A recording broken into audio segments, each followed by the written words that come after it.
Assalamualaikum warahmatullahi wabarakatuh. Selamat pagi, siang, sore, dan malam, Sobat OSIK semuanya. Nah, bagaimana nih kabarnya? Semoga dalam keadaan yang baik-baik saja ya. Nah, sebelumnya, perkenalkan, nama saya Muhammad Hidayat dan rekan saya Ismawati. Nah, sebelumnya di sini kita kembali lagi nih di acara Koci. Nah, kali ini memasuki modul 2 yang mana membahas materi tentang peta kendali variabel. Nah, buat informasi lebih lanjut mengenai peta kendali variabel, mari kita simak video berikut ini ya. Check it out. Bismillahirrahmanirrahim. Ya, kita kembali lagi di modul 2 kali ini, modul Kuaci, yang mana di modul 2 kali ini membahas mengenai peta kendali variabel. Nah, mungkin sebelum masuk ke dalam materinya, alangkah baiknya kita membahas apa saja yang akan dibahas atau tujuan dari modul peta kendali variabel ini sendiri. Nah, yang pertama, tujuannya yaitu mengetahui konsep dasar peta kendali. Yang kedua, lalu ada memahami apa itu peta kendali variabel. Lalu yang ketiga, ada memahami jenis-jenis peta kendali variabel.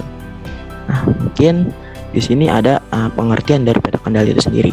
Nah, peta kendali atau biasa disebut dengan control chart merupakan suatu teknik yang dikenal sebagai metode grafik, yang mana digunakan untuk mengevaluasi apakah suatu proses berada dalam pengendalian kualitas secara statistik atau tidak, sehingga dapat memecahkan masalah dan menghasilkan perbaikan kualitas.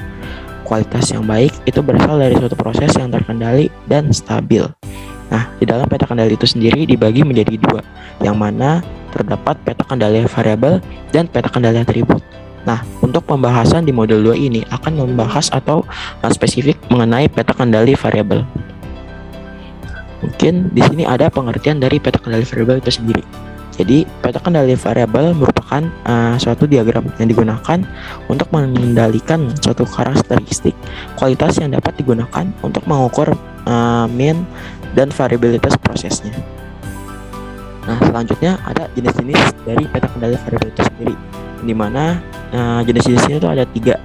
Ada peta kendali X bar R, peta kendali X bar S, dan peta kendali IMR. Ya, di sini ada peta kendali X bar R, yang mana peta kendali ini digunakan apabila ukuran contoh yang diambil pada setiap waktunya 2-9. Jadi apabila datanya terdapat 2-9, berarti itu dinamakan dengan peta kendali X bar R. Nah, R di sini itu dimaksud dengan kependekan dari range, yang mana digunakan untuk mengukur beda nilai terendah dan tertinggi dari sampel produk yang diobservasi dan memberi gambaran mengenai variabilitas proses. Nah, peta kendali R chart dapat digunakan untuk 1.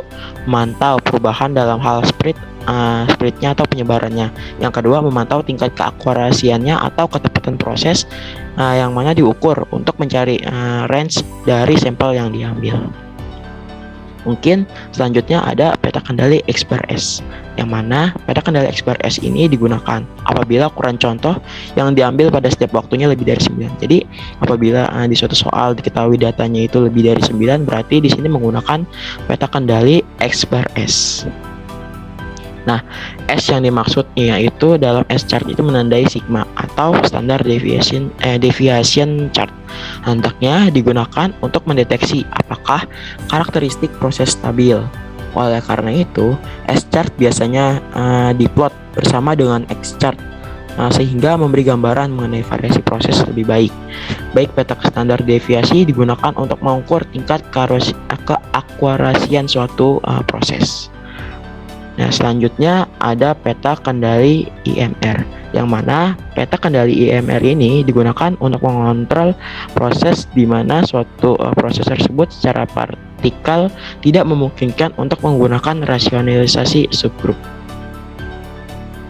Nah, selanjutnya di sini ada analisis kapabilitas proses, di mana pengertiannya yaitu kapabilitas proses merupakan suatu analisis variabilitas relatif terhadap persyaratan atau spesifikasi produk, serta untuk membantu pengembangan produk dalam menghilangkan atau mengurangi banyak variabilitas yang terjadi. Kapabilitas proses ini merupakan suatu ukuran kinerja yang menunjukkan proses tersebut mampu menghasilkan sesuai dengan spesifik produk yang diterapkan oleh manajemen berdasarkan kebutuhan dan ekspektasi pelanggan. Nah, dari fungsi analisa atau analisis kapabilitas proses itu adalah yaitu fungsinya memperkirakan seberapa baik proses akan memenuhi toleransi. Yang kedua, membantu perancangan produk dalam memilih atau mengubah proses. Yang ketiga, membantu dalam membentuk interval untuk pengendalian interval dalam antara pengambilan sampel, lalu menetapkan persyaratan pengambilan alat baru, lalu memilih di antara penjual yang bersaing. Selanjutnya ada merencanakan urutan proses produksi apabila ada pengaruh interaksi proses pada toleransi, dan yang terakhir yaitu mengurangi variabilitas dalam proses produksi. Ya, mungkin itu ada fungsi-fungsi dari analisis kapabilitas proses. Nah, mungkin untuk materinya dalam peta kendali variabel ini cukup sampai di sini. Mungkin selanjutnya akan ada tutorial dari materi peta kendali variabel itu sendiri, yang mana di dalam tutorial ini menggunakan dua software, jadi software bantuan, yaitu ada software Excel dan software Minitab. Mungkin kepada rekan saya untuk penjelasan lebih lanjutnya, mari simak video berikut ini.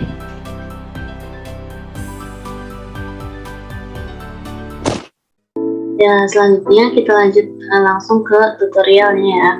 Nah, pada modul kali ini teman-teman bisa lihat soal tutorialnya itu di modul yang udah di-share. Nah, atau kita bisa baca bareng-bareng nih. Nah, perusahaan KTM melakukan monitoring terhadap produk yang dihasilkan oleh bagian produksi itu selama 25 hari. Nah, setiap harinya diambil sebanyak 10 produk untuk diukur panjangnya. Nah, untuk datanya itu disajikan dalam tabel ini seperti ini. Nah, berdasarkan pada data yang diperoleh selama observasi, maka kita hitung nih rata-rata X dan S-nya pada setiap observasi. Nah, si perusahaan KTM ini kan yaitu memonitoring produk yang dihasilkan oleh bagian produksi selama 25 hari. Maka jumlah sampelnya di sini sebanyak 25 hari. Terus dari setiap harinya ini diambil sebanyak 10 produk. Nih, 10 produk untuk diukur panjangnya. Jadi di sini jumlah 10 itu sebanyak 10. Nah, pertama kita cari dulu nih nilai X-bar-nya. Terus di sini kita mau cari nilai-nilai dari X-bar. Terus kita juga mau cari standar deviasinya. Terus kita bakalan bikin peta kendali X dan peta kendali S-nya. Nah, dari masing-masing peta itu kita juga harus tahu si control limitnya, upper control limit sama lower control limitnya. Nah, pertama kita tentuin X-bar-nya dulu. Nah, untuk tentuin X-bar-nya ini kita bisa pakai rumus average. Nah, average dari masing-masing hari atau jumlah sampelnya. Langsung kita enter aja. Terus kita bisa langsung drag ke bawah. Nah, kita dapat nih nilai X-bar dari masing-masing harinya. Nah, setelah itu kita juga perlu cari nilai rata-rata dari X-bar-nya. Kita pakai rumus average lagi. Ini select datanya, lalu enter. Nah, didapetin rata-rata dari X-bar itu sebesar 20,956. Kemudian setelah itu kita tentuin nilai dari standar deviasinya.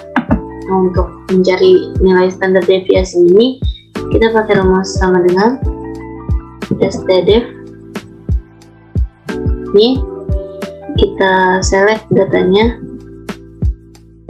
Nah, terus kita tutup, enter.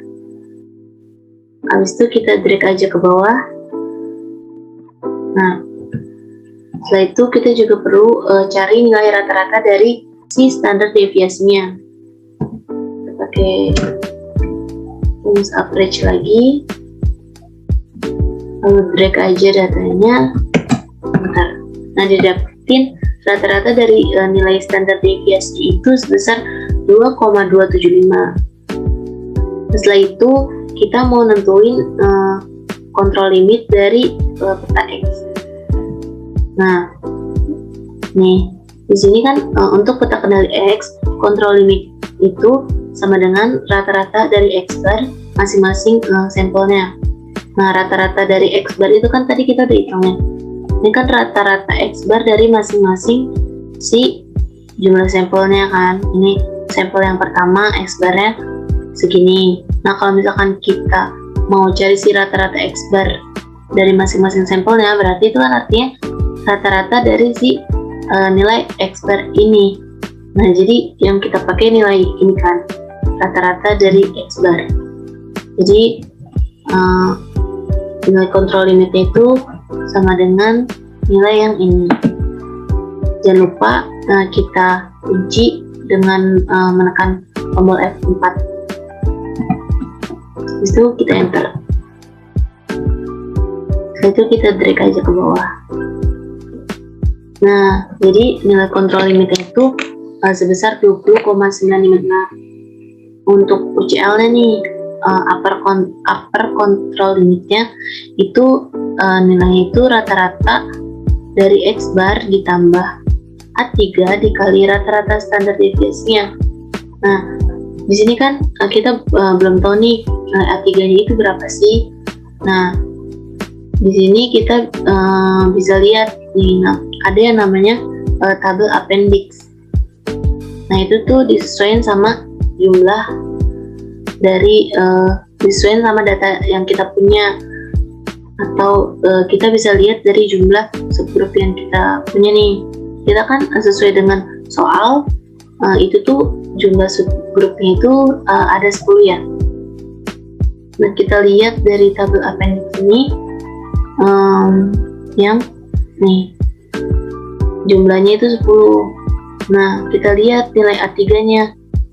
Nilai A3-nya itu yang dengan jumlah subgrupnya 10 sebesar 0,975. Jadi kita masukin di sini nilainya 0,975. Ya. Habis itu kita bisa cari nih nilai UCL-nya sama dengan, jadi UCL itu kan rata-rata dari X bar. Rata-rata dari X bar itu nilai ini. Jangan lupa kita kunci pakai F4, lalu ditambah nilai A3-nya ini kan. Terus kita kunci pakai F4, kita kalikan dengan rata-rata dari nilai standar deviasinya. Nih, ini kan standar deviasi, nilai standar deviasi dari masing-masing harinya ya, jumlah sampelnya.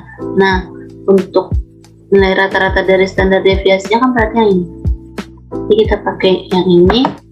Jangan lupa kita kunci pakai F4, lalu enter. Nah, setelah itu kita drag aja ke bawah. Nah, didapetin nilai upper control limitnya itu sebesar 23,174. Kemudian kita cari nilai lower control limitnya. Nah, itu tuh rumusnya kan sama dengan rata-rata dari nilai X bar ya. Nih, berarti yang ini. Nah, terus kita kunci pakai F4. Untuk lower control limit ini kita pakai karena lower, jadi kita pakainya pengurangan. Kemudian nilai A3-nya kita kunci pakai F4 dikali dengan rata-rata dari standar deviasinya. Nah, rata-rata dari standar deviasinya ini kita pakai F4, tutup, enter. Nah, langsung kita drag aja ke bawah. Nah, jadi didapetin untuk peta kendali X lower control limit itu sebesar 18,738. Nah, setelah itu kita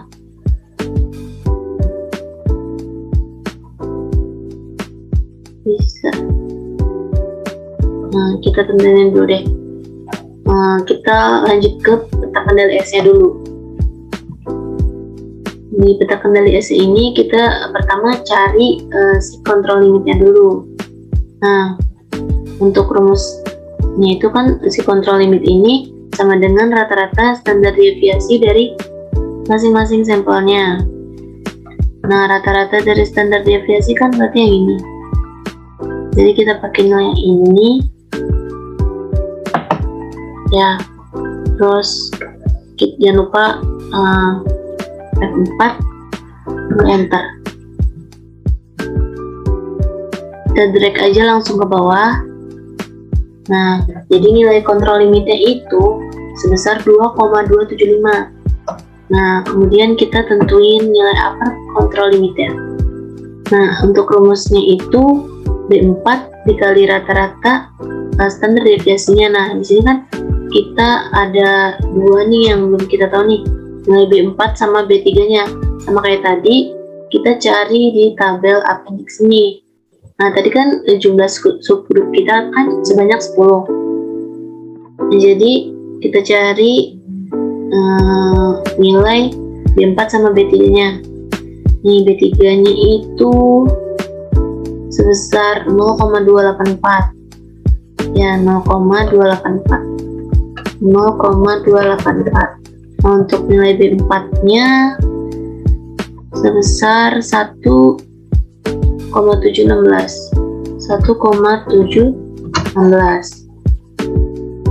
Ya, langsung kita bisa cari nilai UCL. Itu B4. Jangan lupa kita pakai F4 ya. Terus dikali sama nilai rata-rata dari standar deviasinya.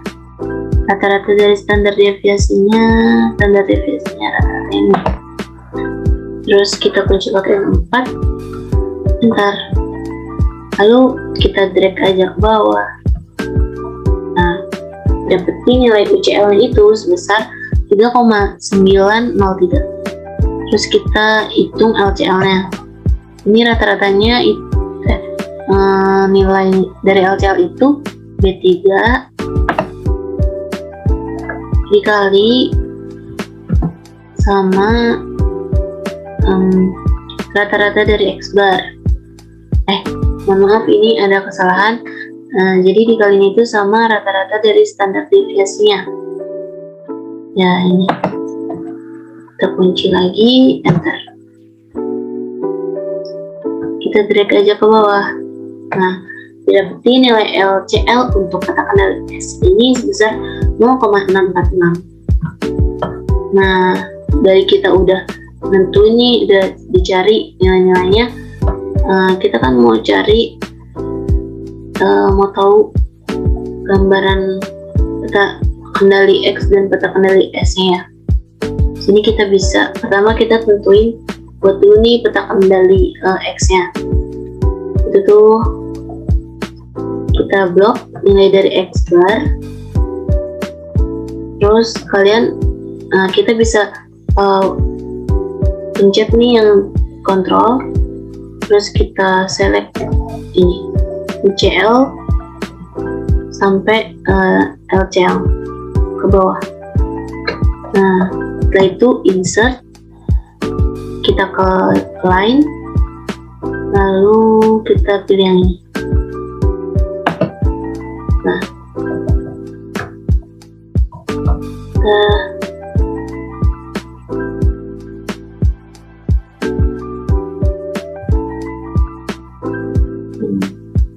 ini jadi peta kendali.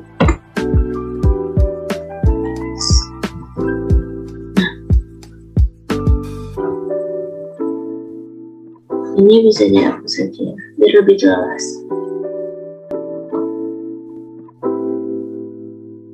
Nah, setelah itu kita buat juga peta kendali dari S-nya. Pertama, untuk peta kendali S ini kita pakai yang nilai standar deviasi dari masing-masing jumlah sampelnya. kita select aja, terus kontrol select yang ini. Nah, lalu kita ke insert, terus pilih yang ini. Nah,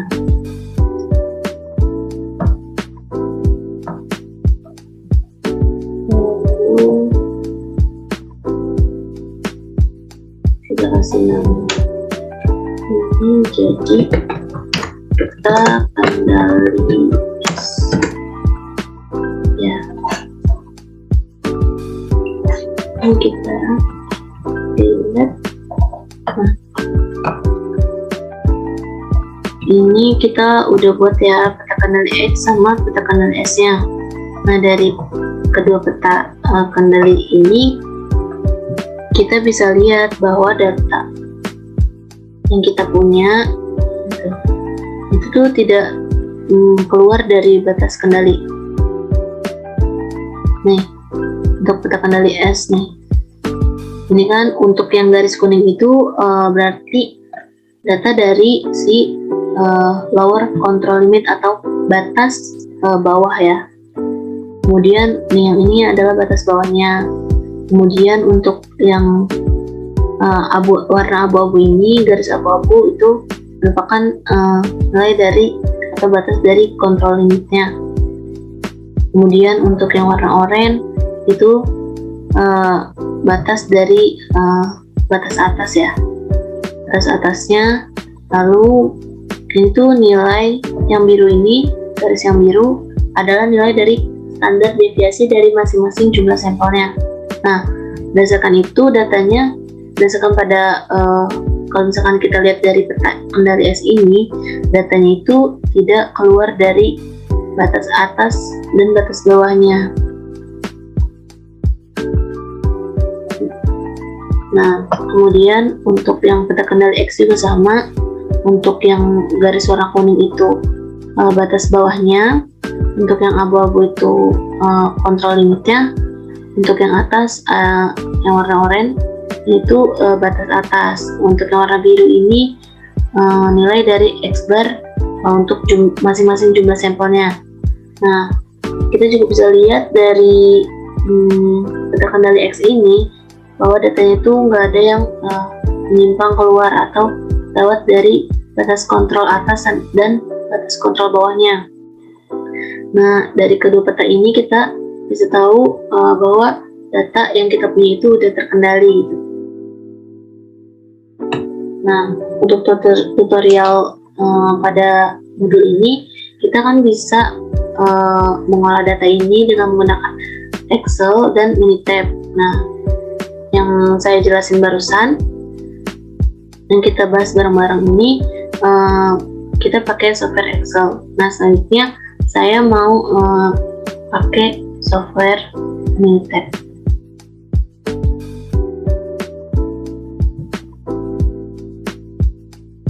Ya, kita lanjutin lagi ya.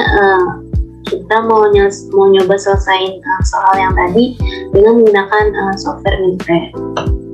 Nah, di sini kalian bisa copy paste dari Excel yang tadi untuk datanya ya. Input ke sini. Langsung kita ke start, control chart, lalu ke pilih yang variable chart of subgraph, lalu pilih yang S. Di sini kita pilih yang observation. Nah, ini kita bisa select datanya, select, lalu kita ke S option, ke estimate. Nih, dipastiin untuk yang ini kita pilihnya tuh yang S bar. Lalu kita ke tes. Nah, untuk tes ini kita pilih yang perform all test. Lalu oke.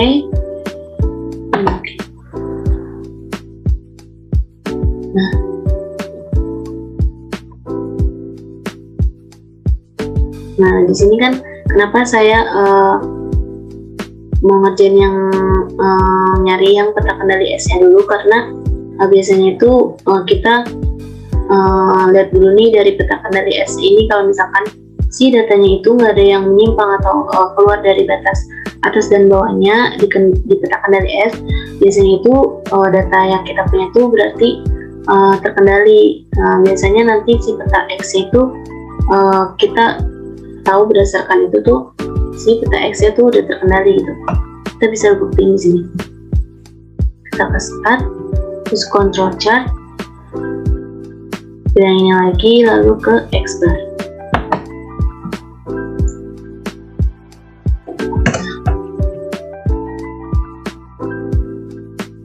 Lalu kita pilih select datanya, lalu ke X bar option, terus ke estimate.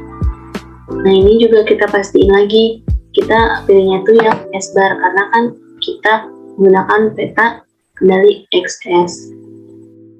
Lalu kita ke test, kita pilih lagi yang perform all test. Lalu oke.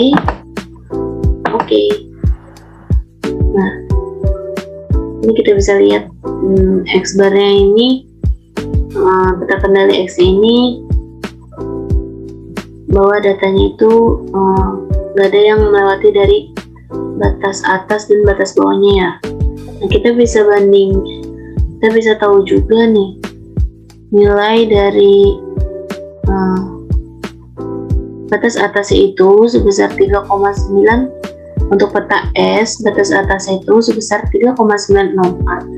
Kemudian untuk batas bawahnya itu sebesar 0,645. Dan untuk nilai dari kontrol limitnya itu sebesar 2,275. Nah, kalau misalkan dibandingin sama nilai Excel yang kita dapat dari Excel itu, untuk peta kendali S, untuk nilai dari LCL, UCL sama CL-nya itu sama ya nilainya, sama yang kita dapetin nih di software Minitab ini. Kemudian untuk yang X bar-nya, peta kendali X-nya juga untuk UCL-nya itu sebesar 23,175, LCL-nya sebesar 18,737, dan nilai dari rata-rata dari X bar-nya atau CL-nya itu sebesar 20,956. Nah, itu tuh nilai ini kalau misalkan dibandingin sama yang kita hitung tadi sebelumnya menggunakan software Excel, nah itu udah sama ya nilainya. Kita dapetinnya nilai sama. Udah, ini cukup dari saya. Terima kasih. Cukup sekian penjelasan materi dari kami mengenai peta kendali variabel. Semoga ilmunya dapat bermanfaat bagi kita semua. Apabila ada kesalahan atau kekurangan dari penyampaian materi kali ini, Kurang lebihnya mohon maaf. Wassalamualaikum warahmatullahi wabarakatuh.